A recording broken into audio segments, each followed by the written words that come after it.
Okay, let's get started. Page 1282 in the 11th edition. This is Act 3, Scene 1 still, at the very end. We've just heard Hamlet's to be or not, Hamlet's to be or not to be speech, and seen his conversation with Ophelia. Okay? And Hamlet leaves, and Ophelia has her short speech. Not sure whether or not it's actually a soliloquy because of where Claudius and Polonius are when she says this. That's not clear. But she says it, and she concludes her speech with, "Oh, woe is me, to have seen what I have seen, see what I see." And it's in that speech that she refers to Hamlet as the observed of all observers. And in saying that, she's telling us something about Denmark. Not just Elsinore, I don't think. I think it's about the whole country. I'm trying to think how to put this. Well, let me put it this way. What is she saying? Or maybe take all of Denmark out. Say Elsinore. What is she saying about the community of Elsinore? The observed of all observers. What do people not do?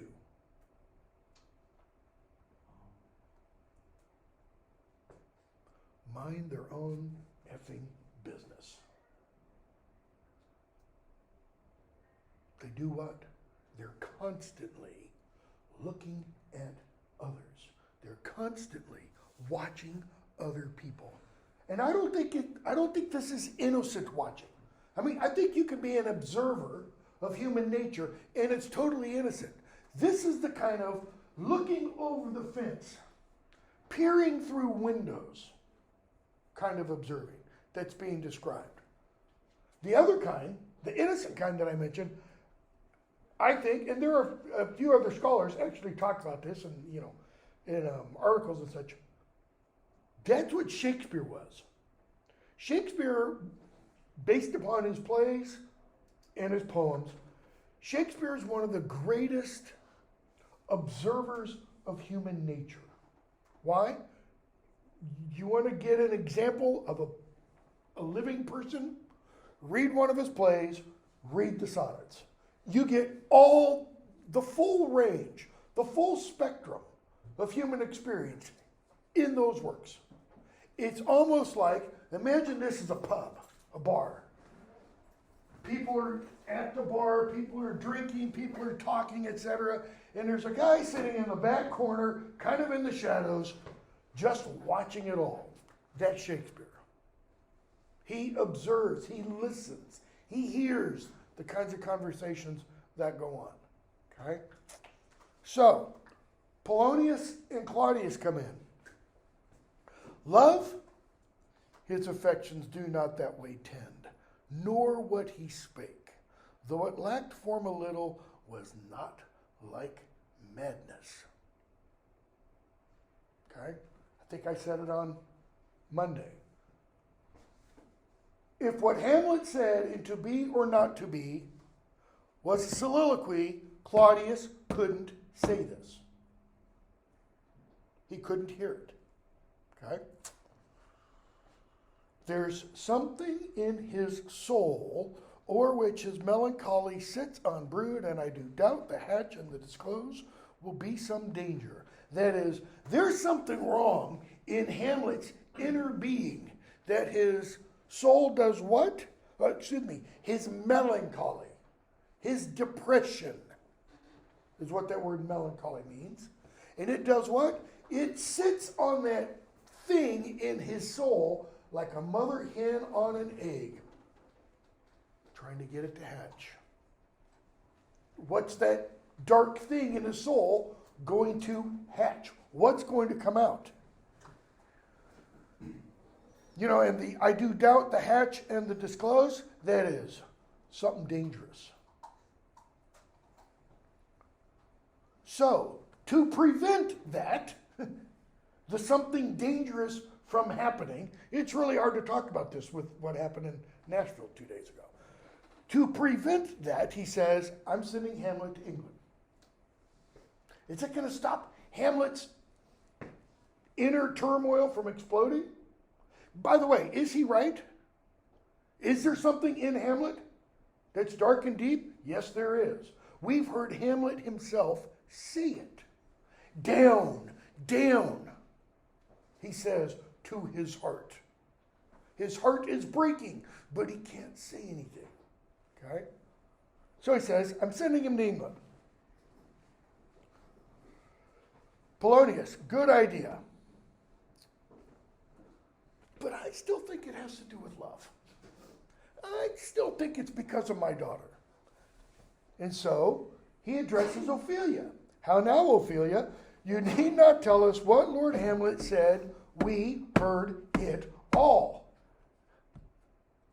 It probably comes across, really angers me that people call this thing a soliloquy, because it's not.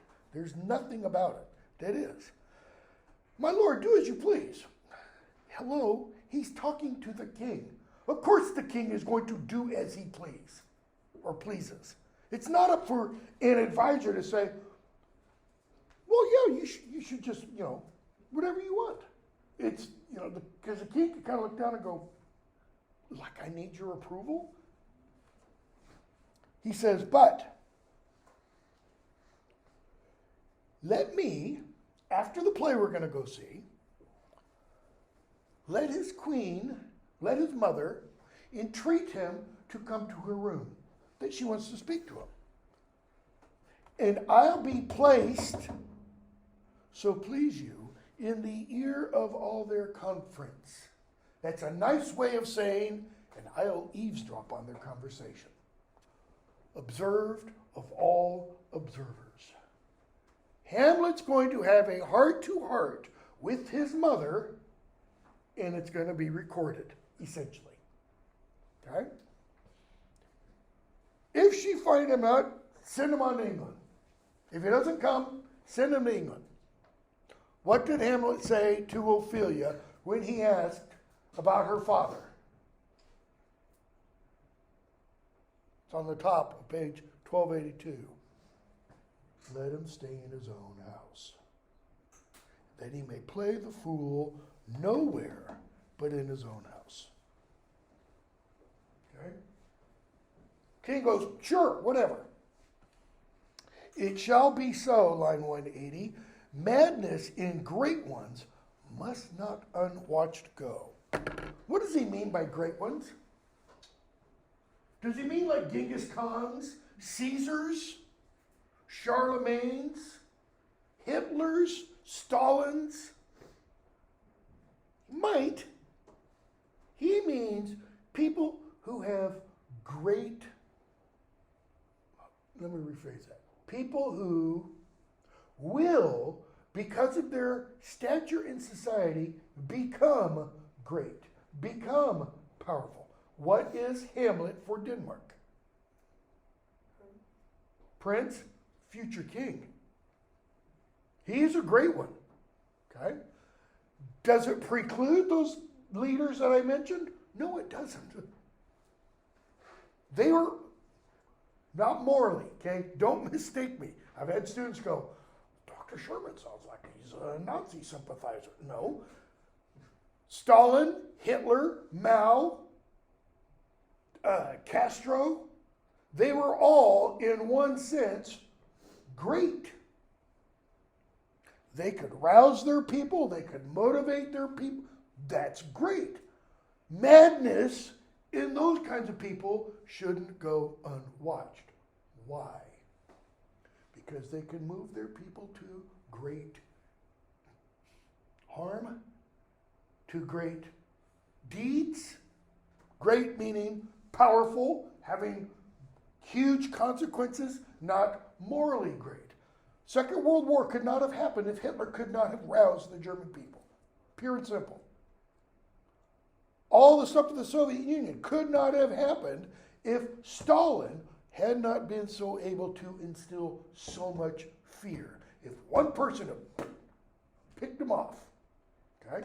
You'd have to pick off the next guy in line too, etc. Don't get me wrong. Okay? Hamlet comes in with the players. Scene 2.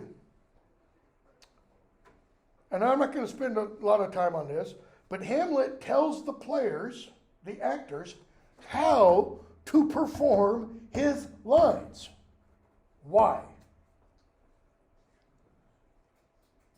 Every scholar reads these 2 speeches by Hamlet, beginning with Act 3, Scene 2, Line 1, going through down to 35. That's Shakespeare. That is Shakespeare, the playwright, telling the members of his acting company, at this point still the Chamberlain's men, guys, quit butchering my lines. Quit walking around doing all this wild gesticulating, etc. Just speak the lines as they're written for you. In other words, don't go all Robin Williams. Anybody know what I mean by that? What was Robin Williams famous for? Improv. I mean, he'd use a line as a jumping off point. He'd take that and just run with it. Okay? Hamlet's saying, speak the speech, I pray you, as I pronounced it to you. It's like Hamlet read it to him. Okay? Trippingly on the tongue, etc., etc. So, we got a little bit of Shakespeare giving us some acting guidance in there. And he tells us stuff about boy actors and things like that, and clowns. Okay? So we're going to skip a bunch of the rest. So, Polonius comes in with Rosencrantz and Guildenstern. Okay? Hamlet asks, is the king going to hear the play? He's going to go, please, please, please, please. He says, yes, he is, and the queen. Okay? Horatio comes in. Hamlet has a long speech to Horatio. What's it about? Lines 45 through 76. It's about his friendship with Horatio. It is a demonstration of the kind of friendship Polonius tells Laertes he should try to build with his closest friends. In other words, Hamlet's talking about how Horatio is bound to his soul with hoops of steel. The language that Polonius used. Okay? Line 60. Give me that man that is not passion's slave, and I will wear him in my heart's core. I, in my heart of heart, as I do thee. The man who is not slave's passion. That is an apt description of Horatio. Why? Because Horatio is kind of a stoic. We've already talked about Stoics. Stoicism was this kind of philosophical belief. You could almost call it a religion if you want, but it wasn't a religion because it doesn't believe in any kind of afterlife or any kind of supernatural. It says the best way of living life is to live like this. Like a boat on a nice calm sea. No ups, no downs. Just moderation in everything. Okay?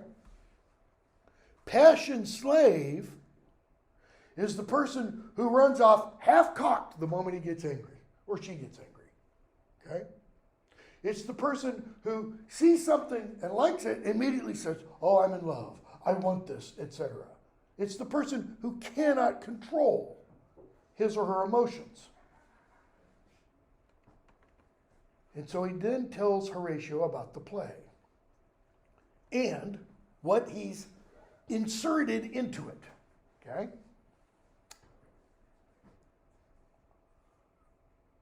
So, skip a bunch. Hamlet, the king and queen all come in. Rosencrantz and Guildenstern, a bunch of others. Ophelia comes in. Okay? Claudius sits down. Gertrude next to him. And Gertrude says, Hamlet, come sit by me. And he looks at Ophelia. And he says, no, good mother, here's metal more attractive. Meaning like he is drawn to Ophelia, like a magnet to metal. Polonius kind of nudges the king. Told you, it's my daughter. That's what's got him going. And then he says to Ophelia, lying down at her feet, lady, shall I lie in your lap? No, my lord. I mean, my head upon your lap. I, my lord. Do you think I meant country matters? Yeah, that's a sexual pun. In Shakespeare's day, I used to work, when I was a doctoral student, and then a few years after that, I worked on this big edition of poetry. A whole bunch of people all around the world were working on this thing called the very own edition of the poetry of John Donne. We're going to read a couple of poems by Donne later on. One of my tasks was to go through microfilms of manuscripts, find copies of poems by Donne, and transcribe them. I would bet 70 to 80% of the time that Donne used the word country in the manuscripts, it was spelled C-U-N-T-R-Y. Why? Because there's a, what would that be? Homophonic pun? One of those, something like that. There's a sound pun in that. Just like there's a pun in those words. They sound the same. This one refers to not this. Let me put it that way, okay? And Shakespeare never met a pun he didn't like. Even if it's a bad pun, Shakespeare will use it. A later critic, about 100 years after Shakespeare, 150 years after Shakespeare, that was one of the things, and this guy's a major, major critic. He's an author in his own right. Didn't like about Shakespeare, because puns, it's the lowest form of humor, etc. Shakespeare's audience, think of the globe. So you've got the stage, you got the gallery, the seated gallery around, and the groundlings standing in the yard. The groundlings love the dirty humor. They're sitting there nudging each other, laughing, guffawing, while some of those highly educated people sitting in the galleries are like, oh, this is so lowbrow, while inwardly probably chuckling themselves. So, Hamlet. Lady, shall I lie in your lap? Lie. In your lap. Shall we get horizontal together? No, my lord, she says. I mean, they're in public, right? I mean, my head, she knows exactly what he means. Do you think I'm in country matters? I think nothing, my lord. Okay? That's a fair thought to lie between maids. What is a fair thought to lie between maid's legs? He's not talking about the thought of lying between a maid's legs. He's saying that. What does that refer to? What is, my lord? Notice, Ophelia doesn't know what he's talking about. Nothing. The nothing, the zero that lies between maid's legs. Again, Shakespeare is punning. The audience is rolling on the ground. You are merry, my lord. In other words, boy, you're in a good mood. I haven't heard you this, verbally agile, mentally agile in a long time. It's almost like she's saying. Okay? Hamlet, me? I. Oh, God, you're only jig maker. And you've got a gloss down at the bottom. Only your composer of jigs, song, and dance. God's the only jig maker? That's not what's being gotten at there. We don't have time to go into it. What should a man do but be merry?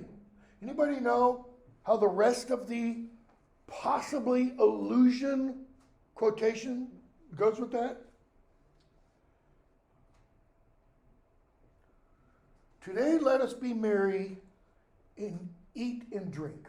Let us eat, drink, and be merry. Why? It's an old Spartan saying. Tomorrow we die. For tomorrow we die, because tomorrow we go to battle. So let's party up. Okay? What should a man do but be merry? For look you, how cheerfully my mother looks, and my father died within his 2 hours. Nay, And there it is. 'Tis twice 2 months, my lord. Okay, so question.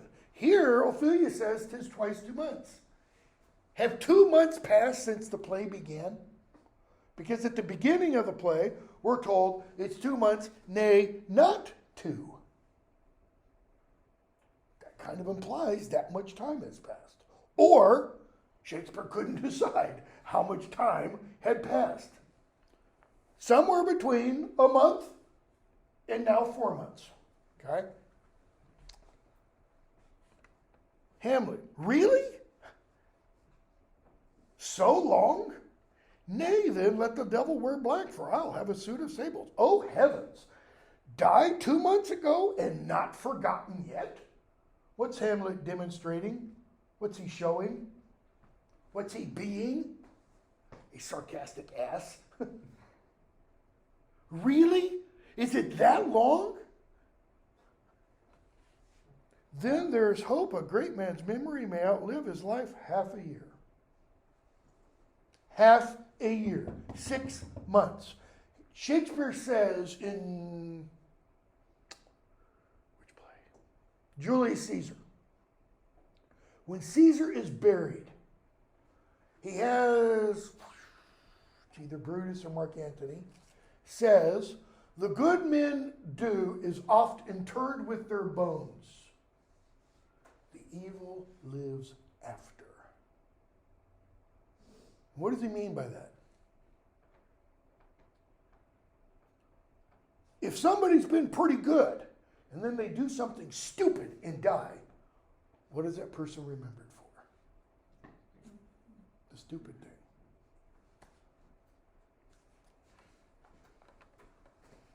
Okay? So, the king and queen actors come in and start to put on their play. Hamlet kind of gives a bit of running commentary with it. Okay? It's not down there. We see the dumb play at the beginning. That is a mime action of what the play is going to show. And bottom of 1288, lines 210 and following.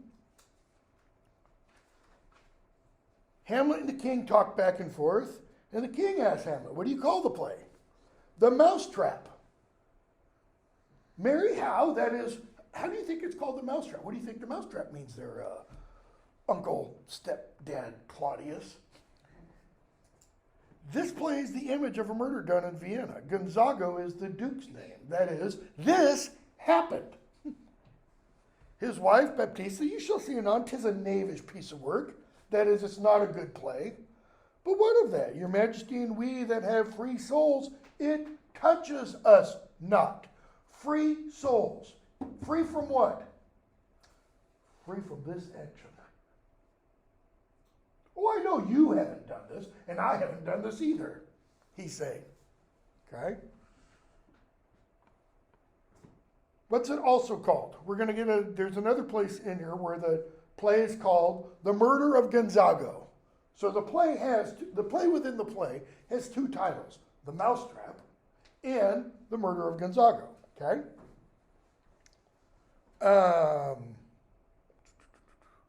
So we see the one character, Lucianus, the brother, pour the poison in the king's ear while the king is sleeping. Hamlet verbalizes what they see.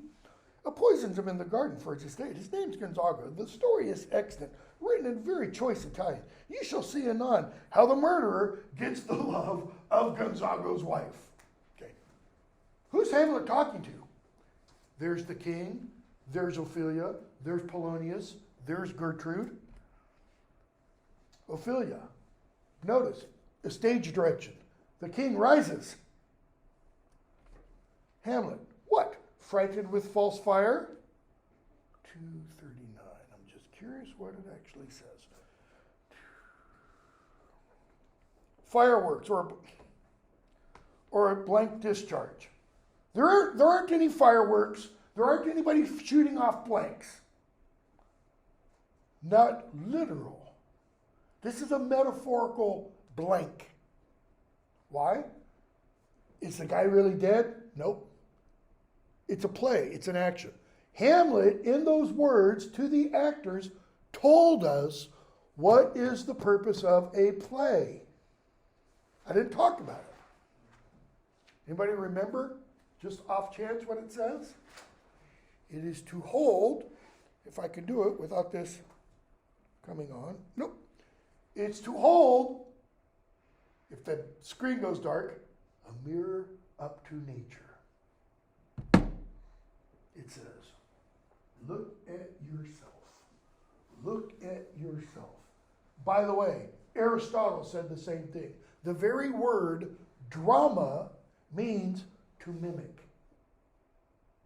So everything that happens on a stage, it's an imitation of real life. King gets up and leaves. Okay? Give me some light. Away! They throw up the lights. The king is startled. He rushes out. Okay?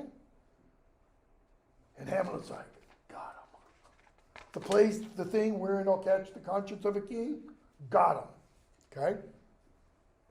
So, Hamlet talks to Horatio. Did you know? Yeah, I saw that. It's Rosencrantz and Guildenstern come in.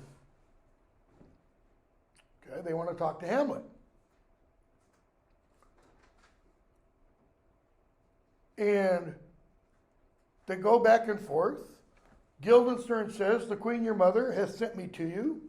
Hamlet's cool. She wants to see you. Go to her room, etc., etc. Okay? And Hamlet says, let's see here.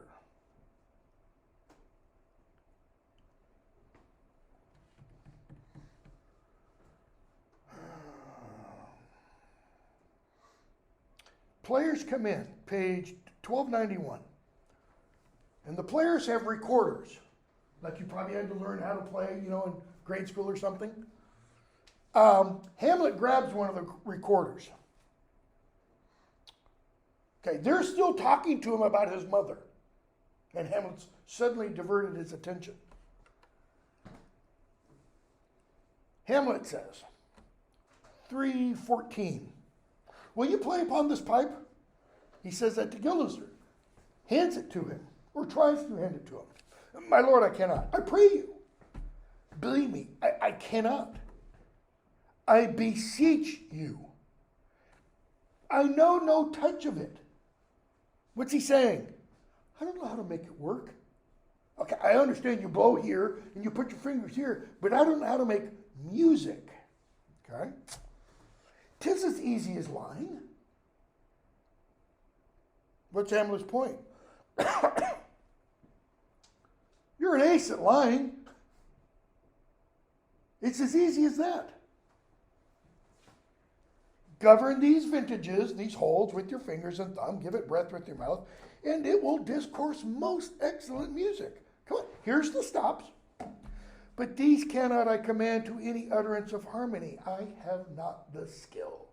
Hamlet, why look you now how unworthy a thing you make of me. And if I were directing, and I think I've seen this in one version. I think it's the Richard Burton one. You can watch it, I'm pretty sure it's on YouTube, or parts of it are.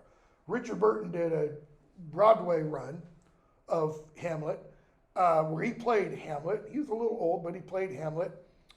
And there's a film of, I think it is the final, not quite full dress rehearsal.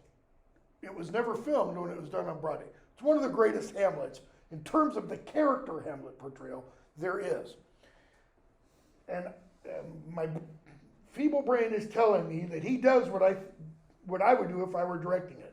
When Hamlet says, look you now how unworthy a thing you make of me, raps him on the head with the recorder. Why? You would play upon me. You are treating me like a recorder. You would seem to know my stops. That is, the buttons to push to do what? to get me to speak the truth. You would pluck out the heart of my mystery. You would sound me from my lowest note to the top of my compass. That is, my range, my full range. And there is much music, excellent voice in this little organ. Yet cannot you make it speak. It's blood. It means God's blood.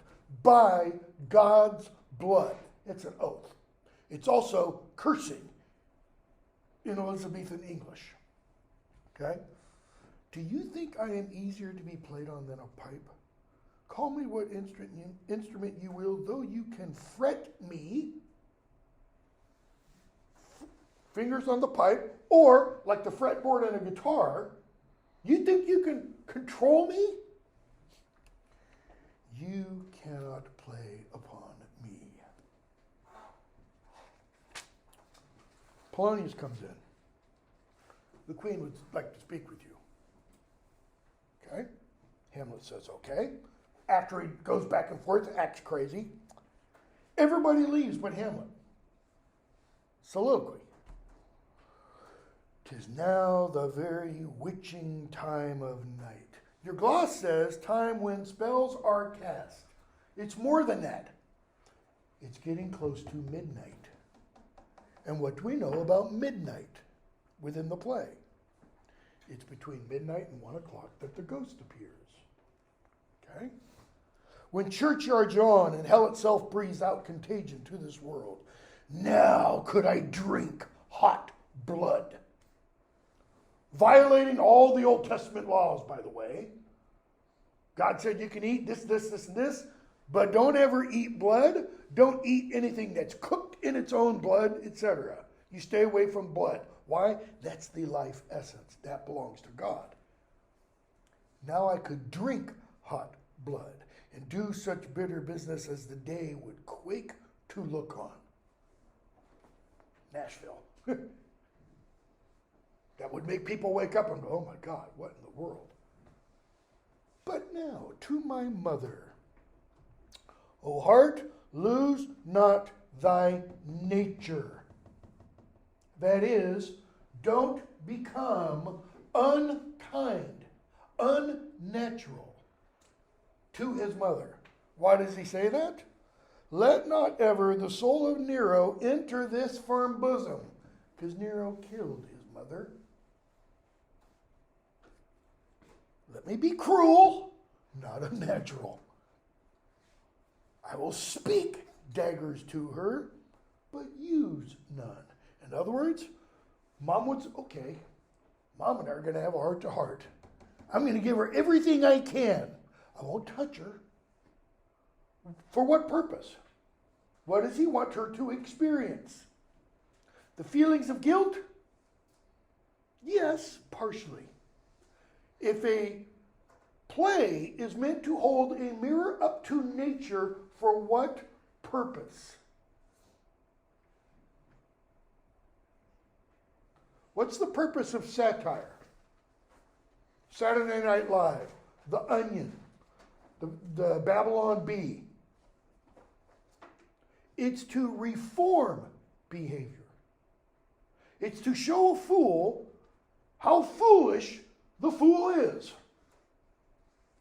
Okay? It's not solely meant to ridicule and tear down. Okay?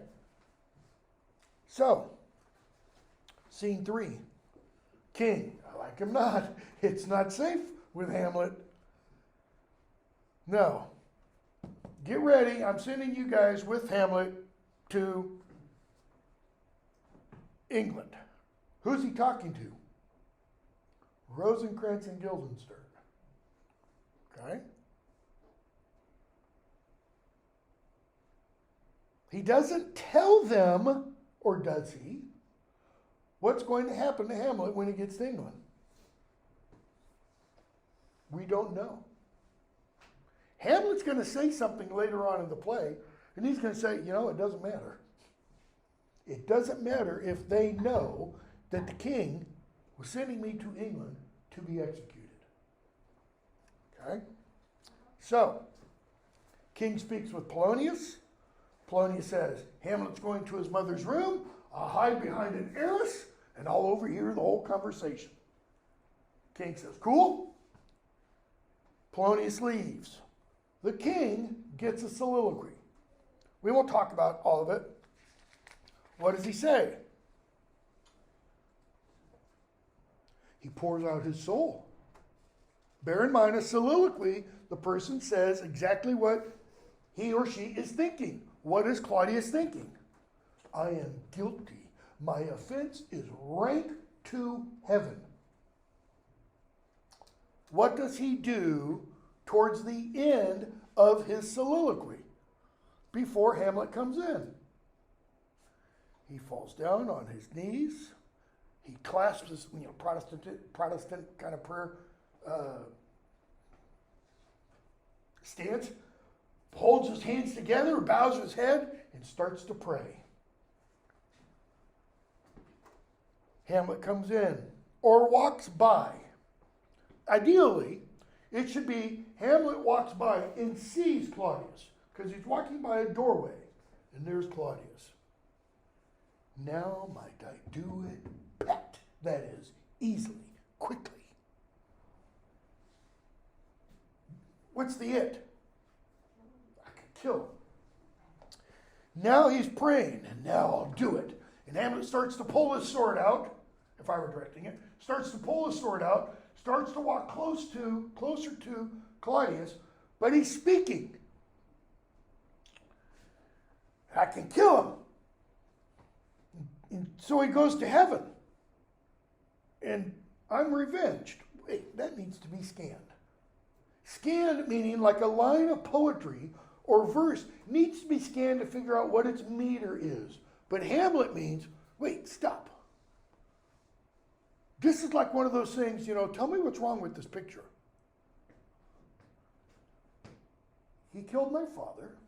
I, the sole son, he killed my father.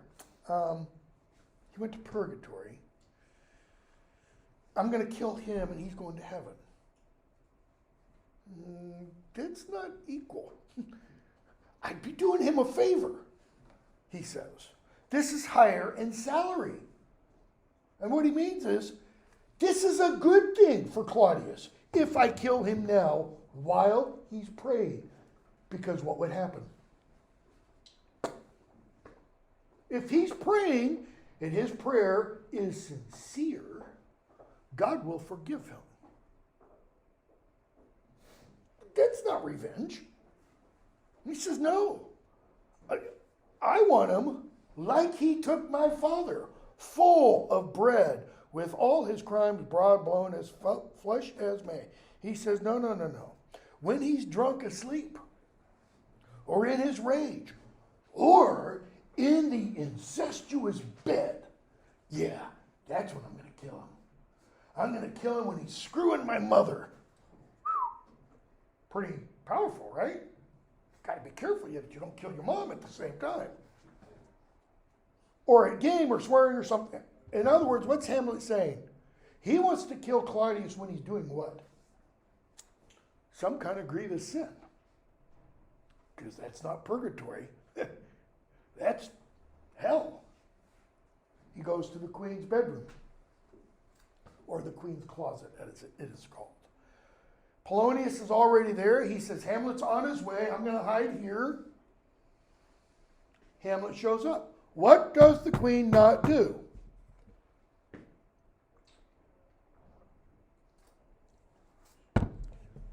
Does she pull, like you're watching a TV show or a movie that involves some kind of spying activity. Somebody always pulls out a notepad and puts, shh, we're being watched. She doesn't go,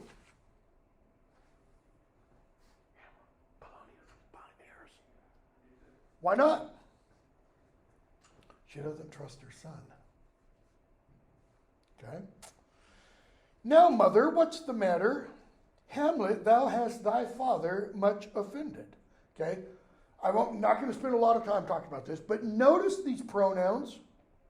Hamlet, Thou hast thy father, thou, thy, the TH forms, much offended. Mother, you have my father much offended. She uses TH forms. Hamlet uses Y forms. Why? We tend to think the TH forms are kind of indicating separation, holiness, like, our Father who art in heaven, etc., etc. Thou, thy, thee. Old Testament, King Jamesy kind of English. The TH form is the more familiar, intimate form. So what has she just said? It's also a form used by someone older to speaking to someone younger. She's using all of those meanings. Hamlet, dear child, dear son, indicating closeness. Hamlet uses the Y form, which indicates distance. He's saying, Mom, back up. You have my father much offended. Come, you answer with an idle tongue. She replies with the same form. She understands the distance Hamlet is implying. And she kind of mentally or verbally backs up also.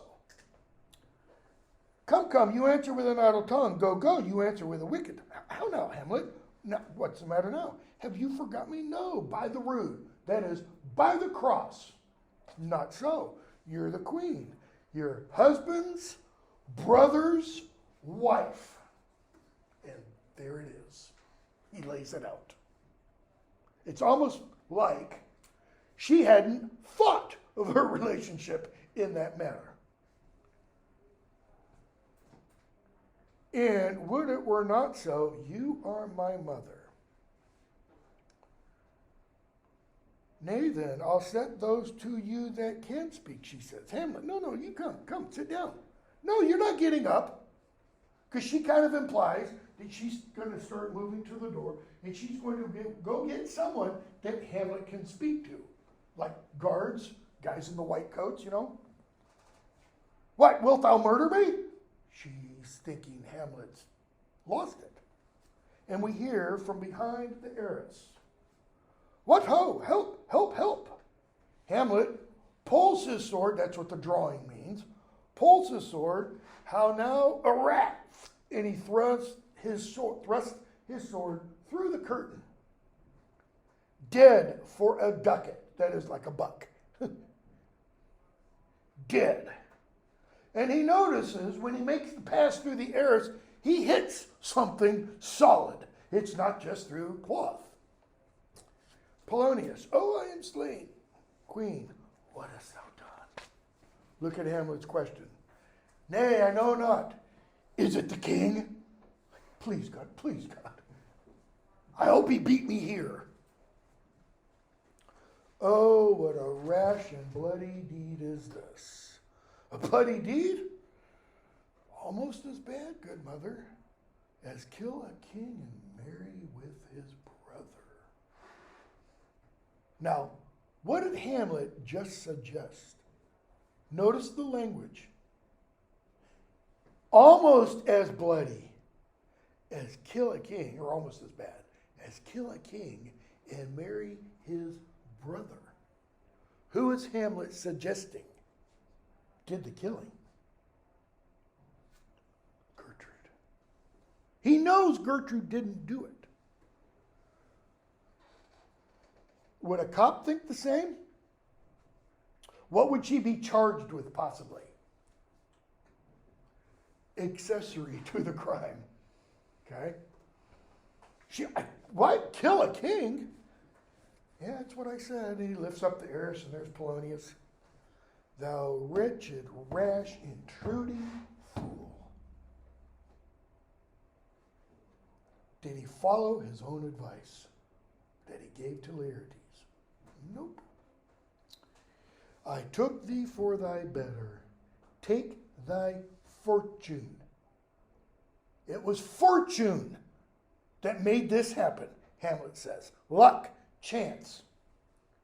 Thou find'st to be too busy, meaning sticking his nose in other people's business is some danger. leave wringing of your hands, peace, sit you down. And now he's talking to his mother. Sit. We're going to talk. Okay? And Hamlet does what? He paints a picture with his words. And what's the picture? Mom, you married a murderous brother. You are committing incest. Sleeping with the man who killed your husband. Okay?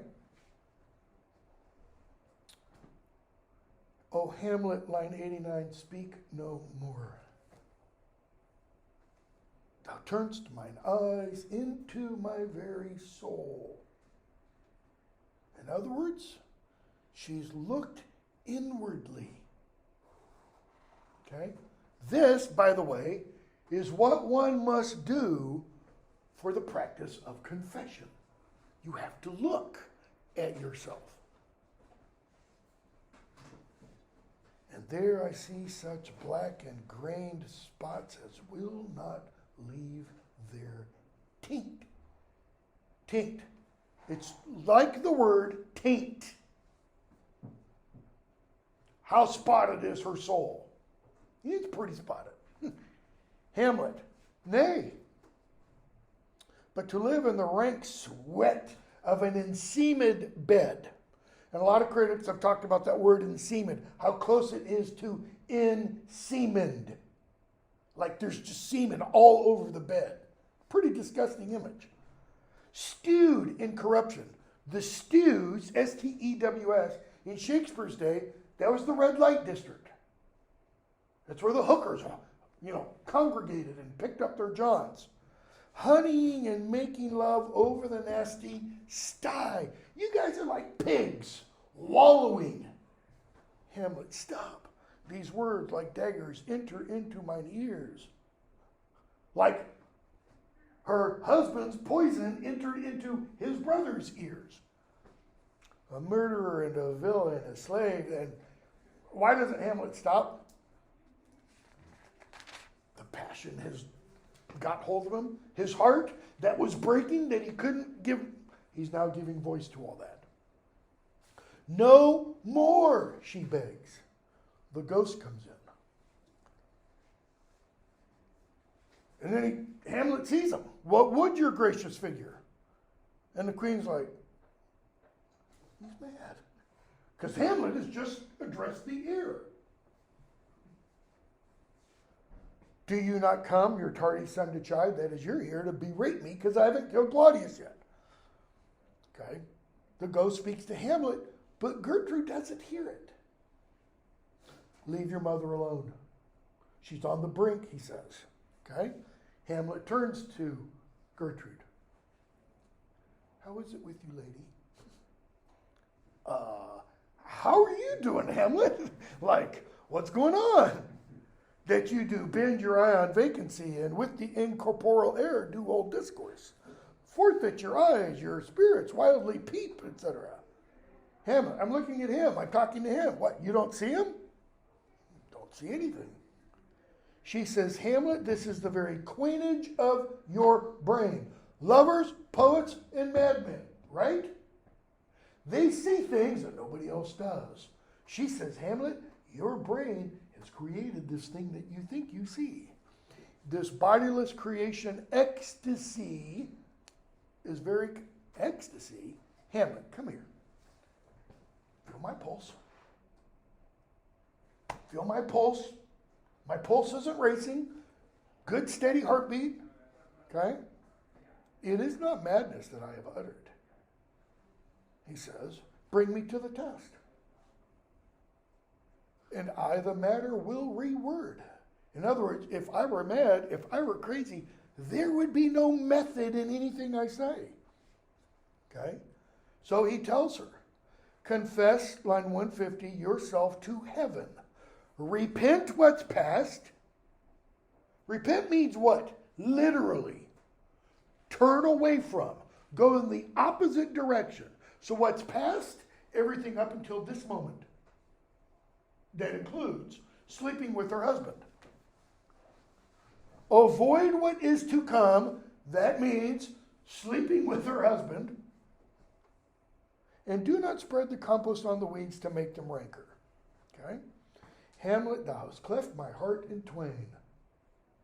Good. Why?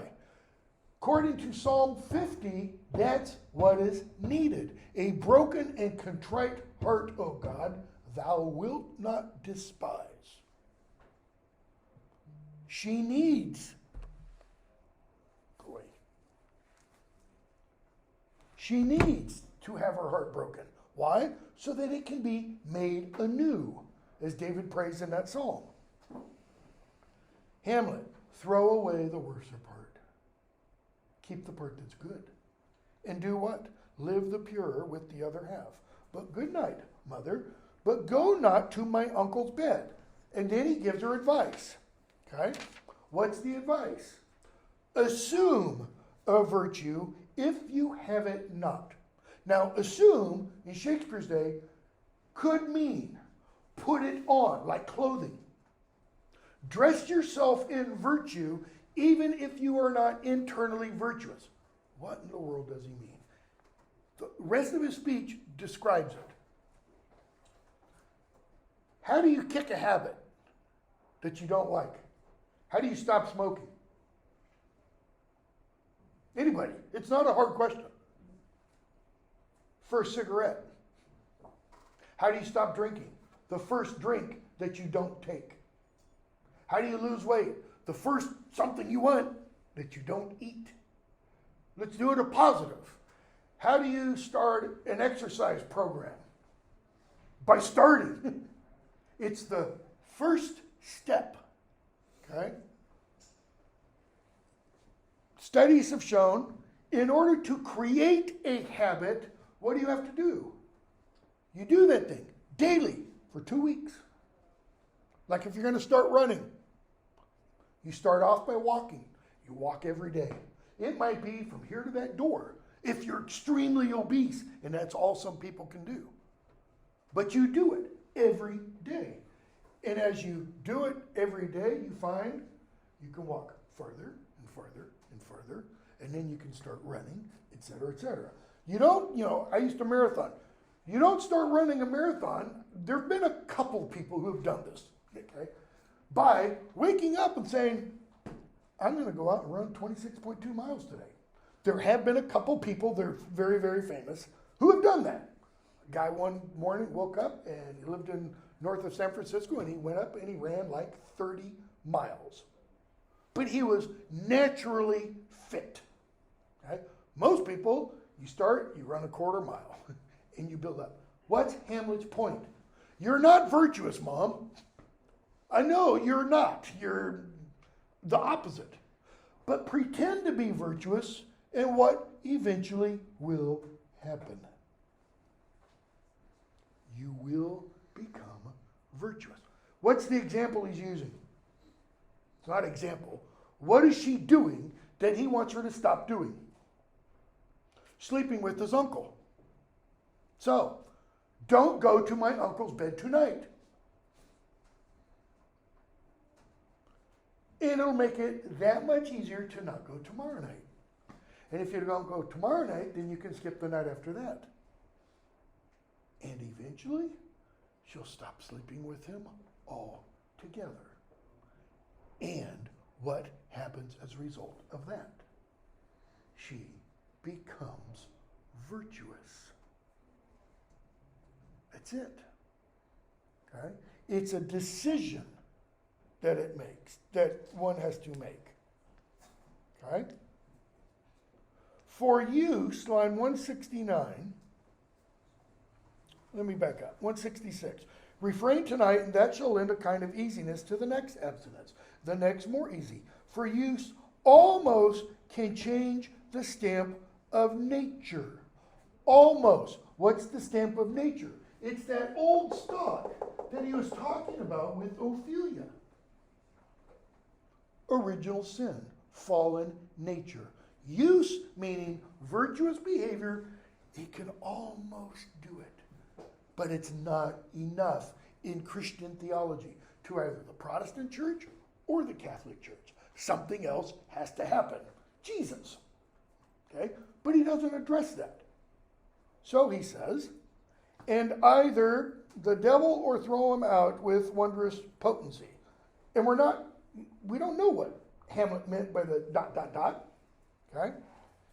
And it is 8:54. So, the queen again asks, what shall I do? Don't go to bed with the king. Okay? Hamlet, I got to go to England. You know that, right? She said, oh yeah, but I'd forgotten. Hamlet, there's letters sealed. That is, I know what's going to happen. And my two schoolfellows, whom I will trust as I will adders fanged. They don't have these in England, but it's like he's saying, I'm going to trust Rosencrantz and Guildenstern like I would rattlesnakes. They bear the mandate, they must sweep my way and marshal me to knavery. Marshal, he means they're setting me up. They're positioning me to act like a knave. He's telling us he's going to do something to them. Let it work, for 'tis the sport to have the engineer hoist with his own petard. The engineer is the miner who uses explosives to blow up a mine, to create a mine. He says it's the sport, it's the practice. Sometimes what happens to those explosives, like often happens with suicide bombers, the bombs go off too soon, and only the bomber gets killed. He's just told us what's going to happen to Rosencrantz and Guildenstern. They are going to be hoisted by their own booms. Hoist means to be lifted up, blown up into little bits and pieces. Okay? All right, we'll stop there. There's a quiz available. It's due Friday night. It's all of Act 3.